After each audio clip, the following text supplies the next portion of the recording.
শুনেন, পয়সা ইনকাম করাটা এক ধরনের স্কিল এবং সবচেয়ে বড় যোগ্যতা আজকালকার পৃথিবীতে। পয়সা না ইনকাম করতে পারলে আপনি কিন্তু আসলে জিরো। যতই আপনি জজ ব্যারিস্টার হন না কেন, যতই আপনি বড় বড় ডিগ্রি পইরা আসেন না কেন, নিয়ে আসেন না কেন, আপনি পয়সা ইনকাম করতে পারতেছেন না, তার মানে আপনার সকল জিনিস আসলে জিরো।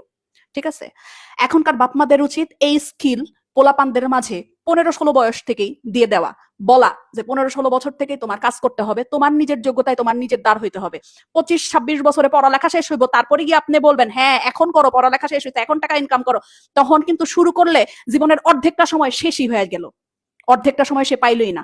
এই জন্য পোলাপানদের অবশ্যই উচিত 15-16 বছর থেকেই কিছু না কিছু করা, পার্ট টাইম জব করা, নিজের একটা টিউশন খরচ দেওয়া, ফ্যামিলিতে কন্ট্রিবিউশন করা। এগুলা করতে করতেই আসলে মানুষ শিখবে। এবং আরেকটা জিনিস মনে রাখবেন, যত ছোটবেলা থেকে একটা মানুষ টাকা ইনকাম করা শুরু করবে, তত ছোটবেলা থেকে একটা মানুষ মানি ম্যানেজমেন্ট শিখবে। এবং মানি ম্যানেজমেন্ট খুব জরুরি। আপনি দেখবেন এমন অনেক মানুষ আছে যারা অনেক টাকা ইনকাম করার পরেও দরিদ্র, কারণ তারা মানি ম্যানেজমেন্টটা জানে না। তারা জানে না কিভাবে টাকা রাখতে হয় এবং কিভাবে সেই টাকা রেখে আরো টাকা কামাইতে হয়, টাকা দিয়ে টাকা কিভাবে আনতে হয়।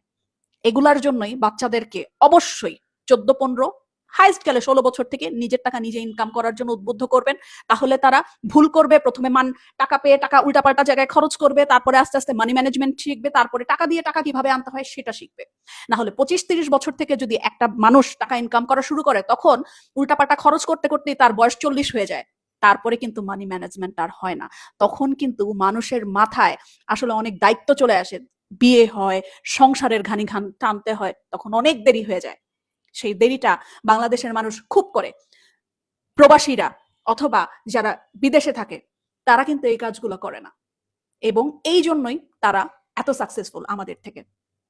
সো বাচ্চাদেরকে মানি ম্যানেজমেন্ট শিখান এবং খুব ছোটবেলা থেকে কাজ করার জন্য উদ্বুদ্ধ করেন। দেখবেন এটা আপনার জন্য যতটুকু লাভজনক হবে প্যারেন্টস হিসেবে, এবং আপনার ফ্যামিলির জন্য হবে, এবং সেই বাচ্চাটাও আপনাকে বড় হইলে দোয়া দিবে যে আমার বাবা মা আমাকে ঠিক ট্র্যাকে চালিয়েছিল।